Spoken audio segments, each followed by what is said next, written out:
Warri masaraa minilik jirtu haadha geettuu jirtu. Ekeraa minilik lama jaatti haadha ga'u jirtu. Hundi isii fooyyee takkatti haadumamtuu jirtu. OMN gamaa gaman ari'u tun warri rafnaani kana itti fufti. Ari'uu miti hin fitti malee ijoollee tana kijiba isii uummata Oromootti hin geessinu. Hoo barbaadan nu hunda fuudhanii Afgaanistaan nu haa geessanii deebineetuma biyya teenya bilisoomsanna kana sodaatina. Jasad dura hoggaa amarrii paltookii fi isaatiin naari'e isinitti hin dheeyse. Marratti amantii walitti buusuudhaaf karoora yeroo dheeraa qaba. Ijoolleen amantiin filtee dhumtee asitti jiru. Amantiin filamtee dhumtee gaaf qabso. Oromummaaf duutee miti. Namni naannoo kanaa baay'een Islaam. Namni naannoo Finfinneeti buqqee naannoo irra caalan kiristaanaa miti. Way amantii jecha dhume namni Oromummaaf dhume miti. Biyya Oromiyaatiif dhume miti. Nama kanirra dhumetu amantiin qoqqooduu barbaadu. Gowwaan hin qaawwa ofitti hin naqina. Wal dhaggeeffadha. Abbootiin gadaatiif abbootiin amantii immoo wanni isin tuubo injinii lamaan jeettii qabsoo kanaati. Maaliif kokka gama aadaatiin kun gama amantiitiin ta'uudhaan wal dhaggeeffachaa wal gorfachaa walii obsaa gara fuulduraa deemuu barbaada. Maaliif bakka amma jirru kanatti waan arganne kana kan harkaa buusuu barbaada. Jarattiin tun gadi hin jabeeffanne irraa buufnee irratti ol baana jedhu baay'ee jira. Kana garuu tokkummaa keenyan mootummaan dullaa uummanni Oromoo garuu uummanni Oromiyaa cimina uummataa kanatu yoo amma Abiyyi dhaqee achirra itti dhaadatu dheengadda makkalaakaa abdateen seena. Gaafa wattaaddaroon itti dhaqanii eenyu maqaa eenyu yaammate burraayyuu yaammatee bara totola yaammatee jechuu barnaa biraatii miti. Anis saataatu Abiyyi Islammaanis yoo gadi baanee dhaadannee dubbannu waraana duuba abdannu mi guddaa kakam isinii fi Rabbi qofa abdanneeti kan dubbannu Rabbi bira jirti ta isinii immoo isin bira jirti akka amma duraatitti falmannee dhaadannee girgaara fedhetti buune warra taankii meeqa qabu feesbuukiin akka harcaafne sanii har'allee taayitaa seente tana akka biyya kanaaf ta'utti akka uummata keenyaa ta'utti ka godhuu dandeenyu ani isin kijibu mootummaan isin haa kijibu eewumsa kana bakkaan gahuudha humni kan jiru eerroo kana humni kan jiru isin argate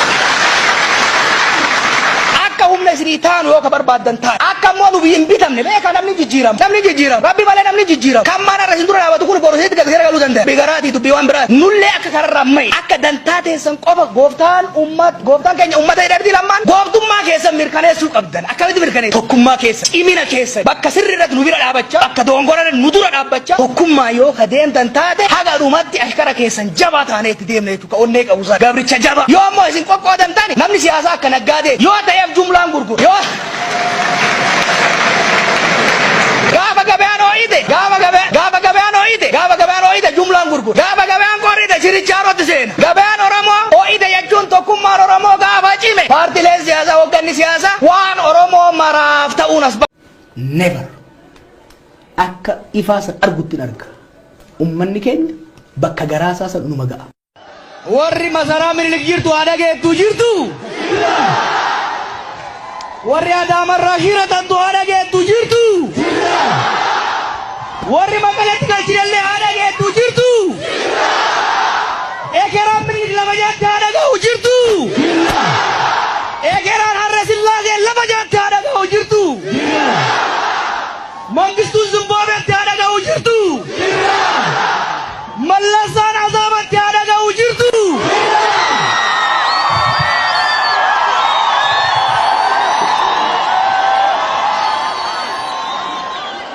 Jirtuumi waan dhageette jirtu hundi isii fooyyee takkatti haadumamtuu jirtu hundi isii salfii galtee nu dura haa dhabattu likkii isii galchina jirtu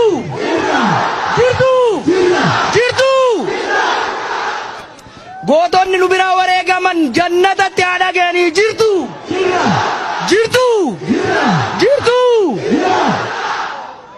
Ilmaan Haajaa san gammadaa jirtu. Kiitaan gooticha daraaroo guyyee jirtu. Obboleeyyan qeerroo nu biraa gubanii jirtu. Galatooma.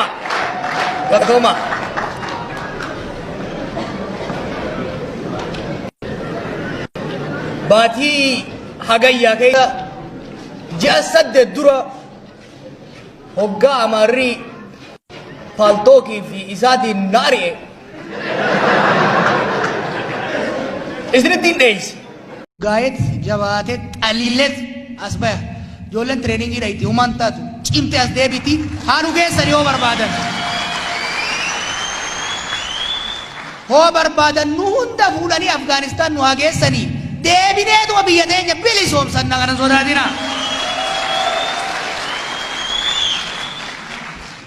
OMN gamaa gaman ari'u tun warra rafnaani kana itti dhufti. Ari'uu miti hin fixxi malee ijoollee tana kijiba isii uummata Oromootti hin geessinu. Akka OMN sinitti immoo nama daayirektara OMN miti garuu nan beeka ijoolleen fide. Ijoollee OMN keessa hojjetu nan beeka.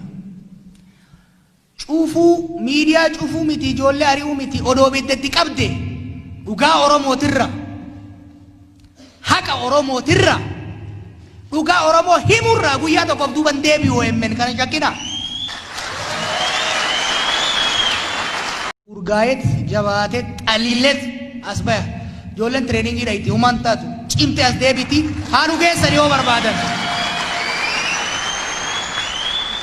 Hoo barbaadan nu hunda fuudhanii Afgaanistaan nu haa geessanii deebineetuma biyya teenya bilisoomsanna kana sodaatina.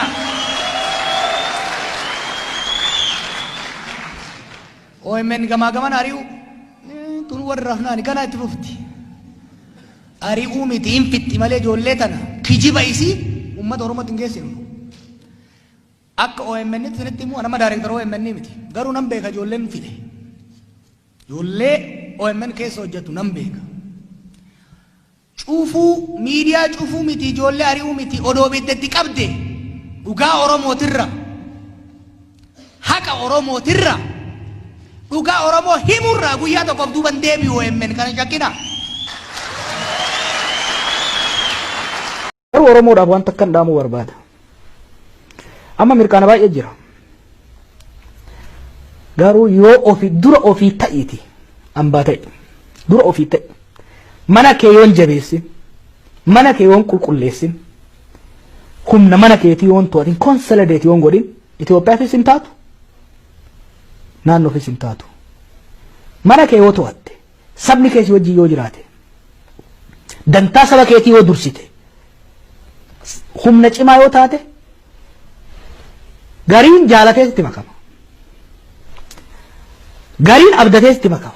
Kuun immoo sodaatee osoo hin jaalanne sitti makama. Mana kee keessa nageenyi jiraachuu baannan saba kee kabajuu baannan saba kee dhagahuu baannan hayyootaa fi hogganoota saba keetiitiin wal quba qabaachuu baannan ala qofa yoo kan laaltu taate arra yoo harka sii dhayanii boodoggaa kootii keessi argan si duuba waa dhabnaan sitti ka'an. Kanaaf gorsi muummicha ministeeraatiif illee Oromoo xiqqaa guddaa kennu maali? Waan gaariin hojjetamee jira, waan gaarii hojjennee jira.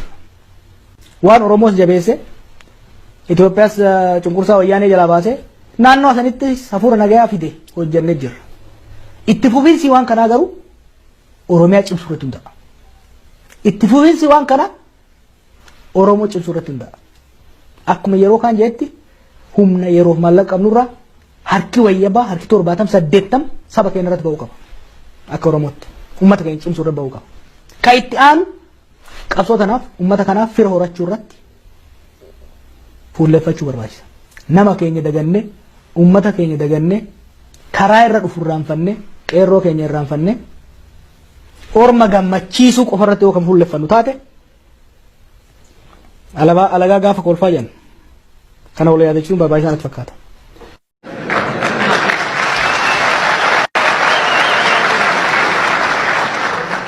Fardi ala bulullee galgala mooruma galaami yoggaa waraabessi ari'a. Isinis nan qaanya isine onnee naa hin kennitaniiti nan dho isinees woo hoottu asi dhokadhu si baaf naan jenne onnee itti naa daddabaltanii na gadhiiftan jechuu an onnee san guuttadhee karaa seenee ammayyaasin waraabuun warri kun duubaa qindeessuun magaalaa 20 deemnee hunoo tokkoffaa rabbiif galanni haa ga'u lammata isiniif galanni haa ga'u sadaffaa Starbucks galanni haa ga'u as geenyee jira.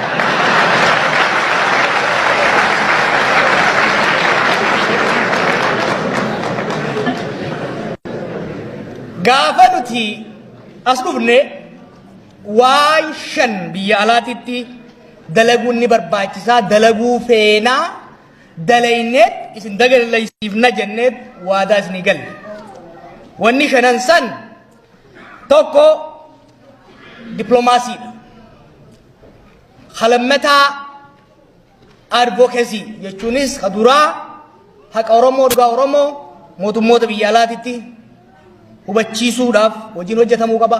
Halammataa roorroo uummata keenya irra ga'u uummata addunyaa beeksisuu barbaachisaadha. Sadaffaa hayyoonni Oromoodhaa beekumsa isaan maddisiisan san akka uummataaf ta'utti haqaarree bakkaan ga'u nu barbaachisa jennee ka afraffaa immoo leecalloo as jiru sana qabsoo irra oolchuu shanaffaa afaan horachuudha qabna jenne shanan kana keessa tokkoon isinii eegalla jennee waadaa isinii galle miidiyaa isinii bannaa hoggaa jennee hojii seennu alagaan jedhee isaa tokko ta'a walittuun dhufanye jallaan keenyaas woo Oromoon faffacaate takkan taatu jedhe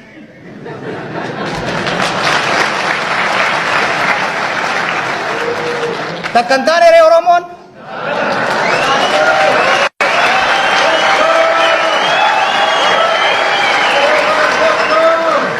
hayyoon la taatee beeyti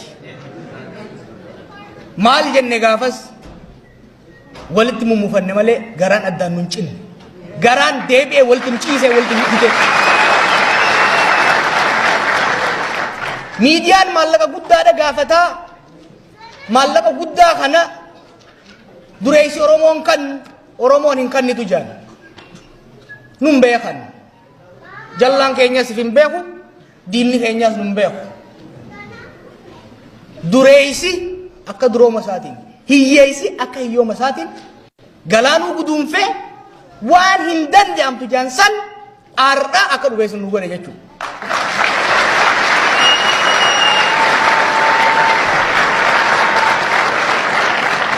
Oromoon murnoota qabdi jaan murna 99 jira amma isin sakaalan amma lafaan isin dhayan osoo jahan murni tokko osoo nu duran dhaabbatin joolleen hundi ilaalcha siyaasaa sii mata qabattee asirra hirmaachuudhaan bakka kanaan ga'uu dandeenya jechuudha.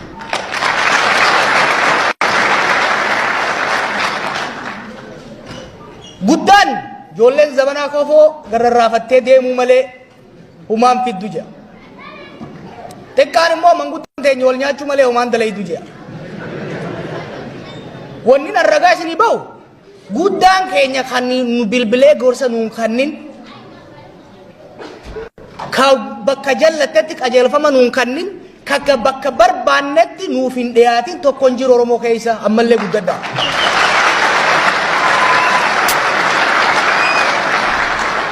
Dargaggeessi yoo ja'us kofoo ol wayyeeffateet waraansillee hidhatee halkanii guyyaa dalagee akka isin jirtan kanatti amma qilleensarra isin oolche jechuudha.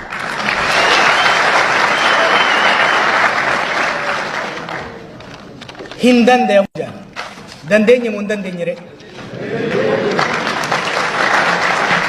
nun beekanii barra nuti ilmaan Taaddasaa Birruuti. Kasadoof ananii habashaan kanniteef yuunifoormii wajjin ofirraa baasee haadha qoranii cinaa hiriiree falmate. Nuti ilmaan elemoo qilxuuti. Daldalatee duroomee araba wajjin jiraachuu osoo danda'u san dhiisee xirrootti xirracha keessatti isiniif kadu'e nu ilmaan isaati. Nuti ilmaan waaqa guutuuti. Ka habashaan qawwee fi qabdurra dabarsitee Ingilizirraa xayyaara fiddee diimoosforra saasa takkaatiin lafa buusaa ture. Nu ilmaan isaati jechuudha.